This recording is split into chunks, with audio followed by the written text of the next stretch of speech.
Alright, welcome to another Warhammer battle. This time I'm going to showcase something a little bit off the beaten path. So today what we have is a 3v3 matchup featuring the Lizardmen played by OK, the Doors played by Cool Rocco, and the Vampire Counts played by Ferocious Ghost. So Ferocious Ghost and Cool Rocco have just joined our group chat. So welcome to those two and look forward to playing more games with you. And they joined us after this game because it was just so much fun. So uh, then on my team, I've got Lokir Felhart's faction with the beautiful. Look at this awesome like blue color. I was saying to myself like I gotta play more like faction specific colors so I can use that beautiful teal. So that's played by MR Defender, and then myself, I'm playing the Dark Elves. Also, well, we have three Dark Elf factions, but hold on a sec. I'm getting ahead of myself. So I'm playing the Harganethi Dark Elves on the bridge, and then in the back we've got Time Lord playing Malkith. So we wanted to do something themed. This is a fantastically awesome map. It's Naggaroth, and the Dark Elves, I guess they're in this scenario, they're trying to protect Naggaroth. So we had Felhart basically trying to secure the port area, which is thematic because he's like the ship Dark Elf Lord. And then Hellebrand was going to basically try and tie down the bridge. And then we had Malkith in the back. And because this was like a friendly, casual game, we had a rule like we didn't want to stack all three armies right at the front. We wanted to make it so that each person was responsible for defending their zone. And then I think it made it a little bit more thematic and more balanced to play. And then we just had at it, and we there was a timer on the match, so the attackers had to try and secure the city before the time ran out, and we were just gonna hold on. So I'm gonna play this mostly in fast forward because it's quite a long battle. So just enjoy this fantastic cinematic matchup. So early on, the towers are getting in it. MR Defenders positioned some Dread Spears on the top. And then OK, repping the Lizardmen, has started to push up some skinks. They're going to try and breach the walls. And Kroq-Gar is not wasting any time, plowing right into the front line and trying to get that door down. So the gate damage is piling up, and before long it's going to break. But sitting on the other side of the door is a Hydra, and it's just waiting to get in there and pay a little greeting to whoever joins them on the other side. We can see a little bit of Overwatch fire coming from the Dark Shards and shooting over the walls. They are going to start, just taking little pot shots at whatever targets they can, whether it be Saurus or other sort of units try to mount the walls. The Jet Spears are going to hold as long as they can on these walls, but eventually they will get surrounded and beaten down by the Saurus if the Dark Shards don't see them off first. And then look at these skinks just scurrying up the wall. I love that. They don't even have ladders, like a lot of other factions, they got to put a ladder up. These kings don't give a fuck. They just go right up the wall. That is awesome. Over here we've got the Skink Priest of Breeze. I guess just procking maybe Kroq-Gar. I'm not really sure here. But the Dread Spears have locked up this front area. And a huge breath attack coming down from the Chilla Sontar. Just going to roast these Saurus warriors. And with that, they rout off right away. They think, you know what, maybe Naggarond is not so hot after all. So things are not going super great for the Lizardmen, although balance bar is shifting in our opponent's favor. But the Dwarves are going to start pushing up and try their crack at breaching these admirable Lokir Felhart defenses. But we are starting to see some cracks in the army here. The Jet Spears are losing decisively, and they're starting to get a little overrun here. Even though Kroq-Gar has fallen back and taken some damage, he does have the support of a Bastillon who can heal him up. So not too much concern there. And some fire from the Quarrelers is starting to spit back at these Dread Spears and Dark Shards and basically anything else that can get in range. So Kroq-Gar is thinking about round two. And here he comes in. Hydra's going to meet him again with his friendly Dread Spears, and Murderous Prowess is just popped. So a little bit of extra leadership and damage support there for the Hydra, which is going to buy some time. And look at these Dark Shards just pouring in damage onto Kroq-Gar. The two units there with their armor-piercing missiles are just doing a world of hurt. But the Pharaoh Manticore does get summoned and is looks like it's sort of body blocking a few of these Dark Shard bullets. So that's helping out Krokgar, but his leadership is getting very low, and there he goes. He's going to fall back again. Just try and get a little bit more help. But the Dread Spears have been beaten off of the walls. The Saurus have secured it along with their Skink support, and now the Temple Guard and Skinks are pushing into the Dark Shard, so that's going to be super tough for them.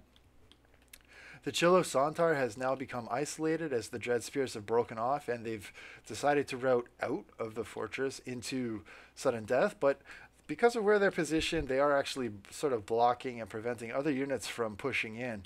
So it maybe not the worst thing about where they ended up routing to. So the Hydra eventually breaks. The Chill of Sontar is also going to try and book it right out the front door. So probably not where we wanted him to go, but because of his position and where he ended up, it bought us a little more time. And look, he ended up plowing like right through everything with that super high mass. He didn't give a fuck, but Krokgar is there. He's going to meet him and probably take him very low, or no, Krokgar decides to pull away, and the Chill of Sontar, without Krokgar chewing him up, suddenly gets a boost of confidence, and his leadership goes up, and he rallies in the back line of the defenders, or the attackers, sorry. So he's going to have his way with this unit of Skinks, while the rest of these Lizardmen forces sort of regroup and try and push their way up into the rest of this outpost. So Lokir Felhart did have a few units in reserve. He didn't go all in to defending the what do you call this? I don't know, the walls up here. And so he's got the support of his Sorceress of Death, who's been casting Aspect of the Dread Knight and just giving leadership buffs to things to make them hold a little bit longer. He's got the Blades of the Blood Queen, and then 2 more units of Dark Shards who can provide some support. Time Lord was being cheeky and sent forward his unit of Raven Heralds just because he was a little bored in the back there, but he's not really going to be shooting with them. He just wanted to goof around. But for the most part, I mean, it's just Lokir Felhart here and his last bastion of defense. So I'm going to fast forward a little bit here because it's getting a bit slow with this regrouping. The only thing of note here is the Hydra is finally got surrounded by like just an overwhelming force of Crypt Horrors from Ferocious Ghost. So we knew that was going to be tough, and we also saw that Ferocious Ghost in reserve, he had been holding 1, 2, 3 Necromancers and a Blood Dragon Vamp Lord, and all of those had access to zombie summons, so we knew we were going to have to deal with a shit ton of zombie summons, plus all of those Crypt Horrors, so we were just bracing ourselves for that. But in the meantime, yeah, Lizardmen and Doris are going to be squeaking on up, slowly but surely. Hellebron's over here. I'll just show you her really quickly. She's here on her cauldron, and she's got an assassin, some blackguard, very thematic for the Naggarond map, and she has a little pet Hydra of her own. So just look at her chops, waiting on the bridge for all of this goodness to come over here. Balance bar still in our opponent's favor. They're just taking their time, being very methodical, capping all of these points and pushing up, I guess. They don't have to worry about that Hydra in their backline anymore, and they're going to start making their way towards Felhart. So the way that we play this is our friendly rule was the bridge was like the cutoff point. So Lokir Felhart could retreat backwards into the city, but he couldn't retreat any farther than the bridge. Likewise, for myself, playing Hellebron, my cutoff point was the bridge. I couldn't fall back into the city. And then Mr. Malkith, the Lord of Naggarond, he has basically the entire city center he can maneuver in. So, yeah, still clocking along, chugga, very slowly. Bear with us. Our opponents were very methodical, but there will be action soon. So the Quarrelers are moving up. Making their way in here. They do have more range than the Dark Shards, and these Dark Shards do not have shields. So they should be able to outrange them if our opponents want to be patient. And I believe that Cool Roko was saying to his allies, you know what, don't worry about it. Just be patient. I'm going to move the Coilers up. We're going to shoot the Dark Shards, and then you can push in your troops. But I think OK of the Lizardman was getting pretty eager, and at some point he is just going to advance anyways. But why not? It's casual. Let's just, just have fun with it. Don't overthink it too much. So early shots going here on the Sisters of Slaughter. MR Defender being very disciplined, earning the Defender name, and not pushing up with the Sisters of Slaughter, at least not here. They do have a little bit of a missile block chance, so they just put their shields up in the air. You can maybe see it here.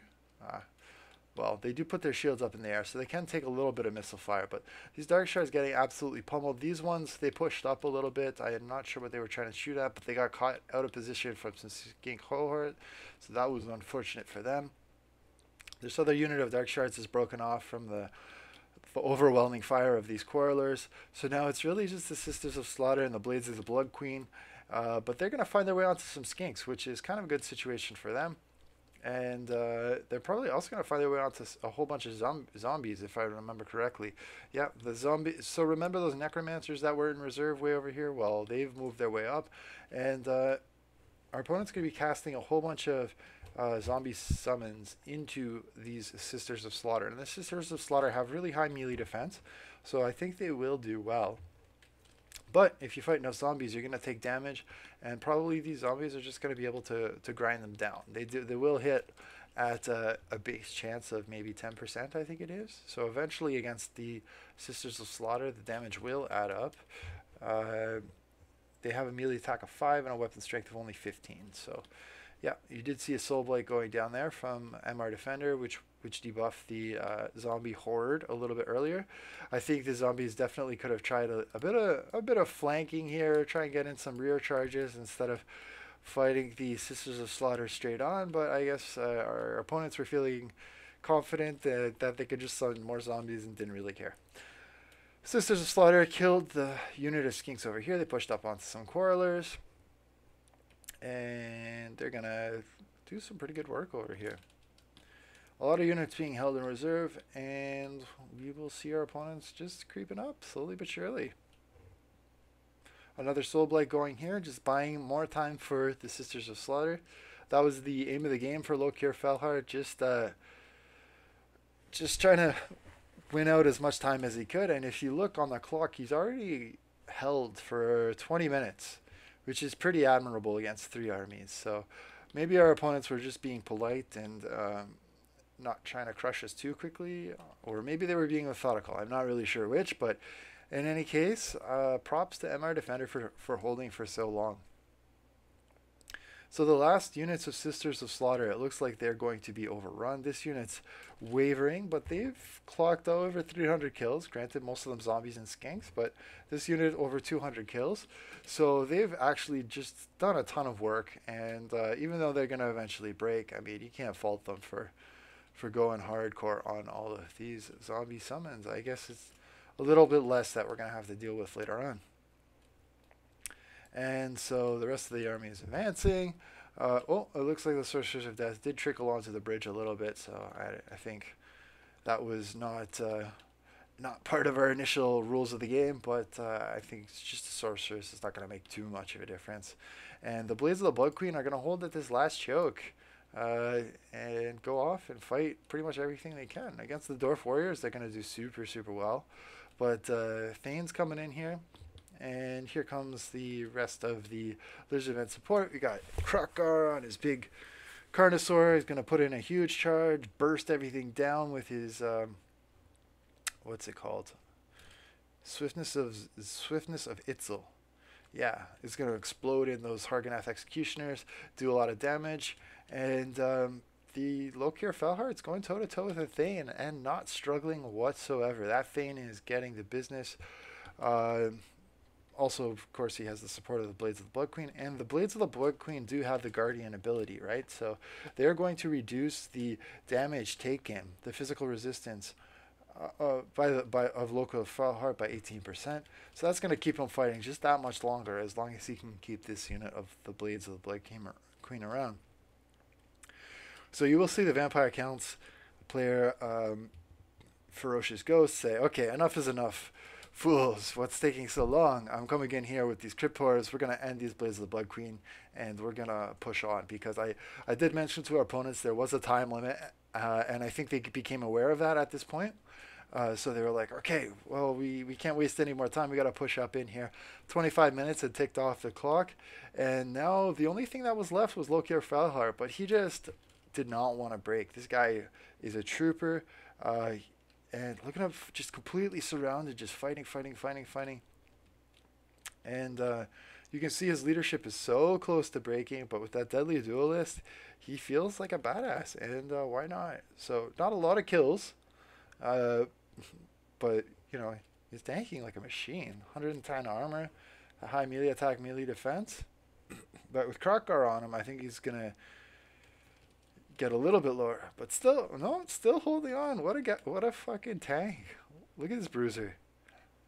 Wavering. He's been wavering. Like, his leadership is, like, right around 9. Sometimes it drops to -19, -25, but it doesn't stay there. So he manages to just keep fighting. And taking things out. And I was like, okay, at this point, you're close enough to the bridge. This is fair game for me, so I got to creep my Hydra up. I might have dropped a breath there, or I'm trying to drop a breath. Doing a little bit of nifty dodging here against the Quarrelers, at least trying to with my Hydra. The Hydra is, there was the huge breath attack right there. So the Hydra is one of the few units on my roster that does have healing. So I was like, if I can maybe soak up some of this ammo from the Hydra, with the Hydra, then I don't have to worry about it as much shooting down Crone Hellebron on her Cauldron, who does not have access to heal. So I was okay with the Hydra getting shot there. Lokir Felhar still fighting. So almost 30 minutes has elapsed with the Felhardian faction just holding on to the very end here. I do have this on max speed. So it is a long fight, as you can tell, but here come the dwarfs up onto the bridge. And now Queen Hellebron is going to have to kick into action and try and stem off these hordes. Balance Bar is in our opponent's favor, so we're going to have to pull a rabbit out of the hat if we're going to hold and somehow turn this battle in our favor. So the Hydra goes straight into the Thane, not wasting any time. I think I forgot that the Thane is not the Rune Lord. I'm so used to seeing Rune Lords in competitive play. So actually the Hydra is not doing so well against the Thane because the Thane is very capable of doing damage to it. But I tried to help my Hydra out a little bit. I gave it the Gaze of Cain. I gave it the Fury of Cain. So that Hydra, let's just see here. I'm going to pause for a sec. That Hydra is doing 457 damage, 104 melee attack, and 80 armor. So it's doing pretty well. I do have a Flock of Doom coming down here. I took the Lore of Beasts Sorceress. I don't know where she is at this moment, but she is going to be dropping her Flock of Doom on all of this madness over here. And yeah, just trying to hold as long as I can. So Crone Hellebron, she has an ability called the Accursed Blade. And that means if she is winning combat, it's going to create like a Mortis Engine effect. And that's what that white sort of like downwards animation is that you're seeing. That's her Accursed Blade triggering. So all of those units that get hit, that are in the radius when she's winning combat are going to be taking that degen effect. So she's cycle charging around here. The Crypt Horrors do have a heal ability. They have regeneration, so they will be somewhat resistant to it. But if she can keep just proccing it again and again and again, that's going to add up on all of this, all of these elite units. The Crypt Horrors, the Slayers, and so on. And the Flock of Doom is also, you know, chipping in some extra damage here. So just a lot of AoE stuff, just trying to hold the line here. I do have the Blackguard who are coming in here. And the Blades of the Blood Queen, are they in yet? I think I brought those as well. They're probably in here fighting. Yeah, Blades of the Blood Queen are in here fighting. I gave them the Fury of the Cain to see how much extra damage they could do. They don't have a ton of kills right now, but I do expect that to start climbing. They are also fighting very elite infantry themselves. They've got Slayers here. They've got Ungram Iron Fist, who they're paired up against, and you know, and Crypt Horrors. So it's not like they're dealing with chaff right now. Yeah, so 78 kills is not bad. Hellebron, yep, just plowing away, plowing away. doing her thing on her mount. She does, yeah, 248 damage, but with her buffs, she can get in the 500, 600 range, which for a chariot is absolutely massive because you've got a lot of AoE damage in there. Her armor is only about 80. With Westfen's Wild Form, I can get it up to about 120. But the damage from these Coilers who are starting to get low on ammo will begin to add up, and it is going to start to hurt Crone Halibron and her Black Guard. So Krokgar is coming in here. Sooner or later, we're going to see the rest of the infantry advance up. I guess they didn't want to send too many units. Oh, look at that swiftness of Itzel just exploding in all of those troops. So Krokgar is just going to cycle charge swiftness of Itzel and then book it out of there, which is not a bad tactic considering how low on health he is at this point. He does also have Hand of the Gods, which he can use to hit Crone Halibron, and certainly does do that a few times throughout the match, and that's going to hurt really bad. The Assassin has taken out the Thane and has done a lot of damage to Ungrim Iron Fist. I'm not sure where Ungrim is at right now. Maybe he has retreated? Yes, so Ungrim Iron Fist has retreated along with another very bruised Thane. So at least that takes out the dwarf hero support from this fight, which will make it easier. Yeah, you just might have saw that Hand of the Gods hit Crone Halibron, and that did a ton of damage. And another charge coming in here from Krokgar. Krokgar with Deadly Onslaught and his anti-large bonus can do a ton of damage to Crone Halibron, so that absolutely hurt Crone Halibron. So she's on life support at this point. And I'm trying to be really careful with her now, just cycle charging where I can. Just tap to get that Accursed Blade to activate and then withdraw as soon as I can. I knew that I needed to keep her close by because this infantry, though it had done a great job of holding, it still needed its the support of its lord. But if she dies, that's going to incur a leadership penalty, and that Overwatch from the Coilers is probably going to take her out really soon. Look at Krokgar, he's so low right now. Is she going to drop? She's so low. She's so low. Oh, she's still cycle charging. I guess she's managed to beat off a lot of those Cryptors and other things. So, I mean, she's done a lot of damage to a lot of troops. So, Crone Halibron on the bridge, definitely in her element, but down she goes. I think she just got shot in a very unceremoniously, uncane-pleasing way.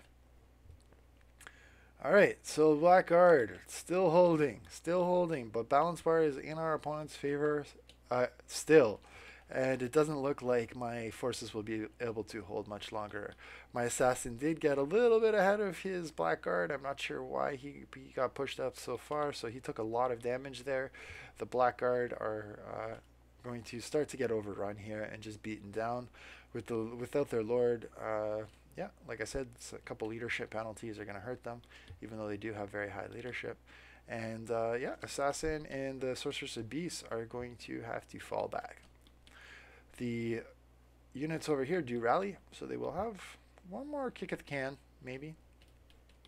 But they've taken a lot of damage, and I don't expect them to hold very long against these gigantic forces. So Malekith is... Time Lord did a really great Malekith impression during this fight. He was like, "You idiots! Now I have to take things into my own hands." So that was some fun stuff out of him. I don't do the voice as well as Time Lord. You're going to have to ask him to do it for you. But now it was up to Big Daddy Malekith to really to hold down the fort, like quite literally, and protect his beautiful Jutri city of Naggarond. Like look at how awesome this is. The giant purple streaks going up. Oh, by the way, random side note. I said if I lived in Naggarond, I wouldn't want to live in that giant tower because that's a fuckload of stairs. So I would probably live like, where was it? Oh yeah, over here. There's like this really nice altar of Cain. Look at this beautiful altar of Cain over here.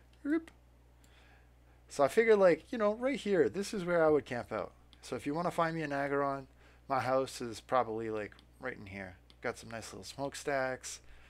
Easy access to the Altar of Cain. I can go check out the dead bodies up on the wall there. By the way, that was a nice little touch. A cool detail. Someone pointed that out to me. I'll show you these dead bodies. Look at them. Where are they? Where are they? Maybe they're only at the gate. We gotta go. Oh, this is a huge map, man. It takes a while to just scroll around the map. Okay, here they are. Yeah, look at these. These are some unhappy guys who pissed off Malekith. This guy's dancing. Look at him. He's doing like a YMCA. So he died a happy dancing death before he got plastered to the wall. Nice. Alright, so moving into the city. Let's go over the Naggarond defenses here. We've got the Dread Spears. Just blocking off the pathways here. And the Blackguard likewise doing the same. And what you see here is Time Lord has set up a little bit of a kill box. So as the units move into here, he's going to have shooting coming in from 1, 2, 3 different directions, and he's going to try and pin everything in this in this middle area right here. So look at all of that Dark Shard fire. That is absolutely punishing. Balance bar very much in our opponent's favor, but with all of this Dark Shard fire piling in, things are starting to turn a little bit in our favor. And Malekith has basically started to try and munch on these necromancers. The Temple Guard is nearby, and it does get onto these Knights of the Ebon Claw, who take a ton of damage, and they're going to go down. But the situation is such that Malekith is going to just cycle from side to side and try and you know, take out this access to summons that the vampires have. And the heroes have gotten a little bit isolated from the rest of their troops. I don't know if they ran out of summons at this point, but Malekith, with the support of the Blackguard and the Dark Shards, I'd go in here and give the business to this Blood Dragon Vamplord and all of those heroes. And without the access to the summons, all of a sudden balance bar is shifted in our favor, and it looks like we're going to be able to break off and rout the rest of these low leadership troops.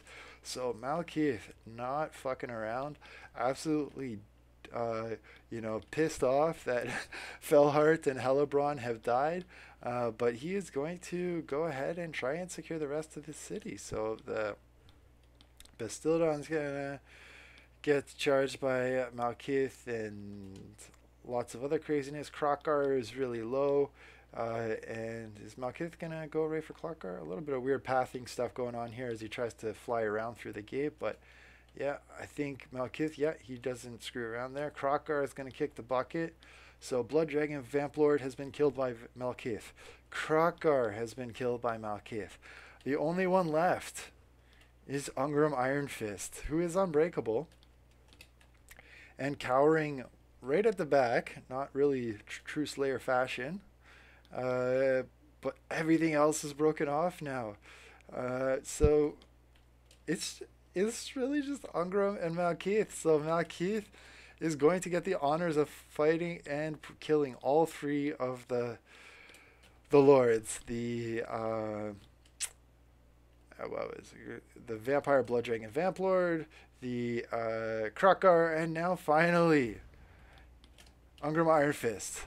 So I know it was a long replay, but it was a fun one, and I felt like I had to cast it and just show you, you know, how we've been goofing around with some custom maps and, you know, playing around with the rules a little bit to make them a little bit more balanced and fun. I'm not going to do too much analysis on this because it was clearly not a competitive game. But thanks for everyone who played, and thanks for tuning in if you stuck around to the very end of this cast. Take care. Bye.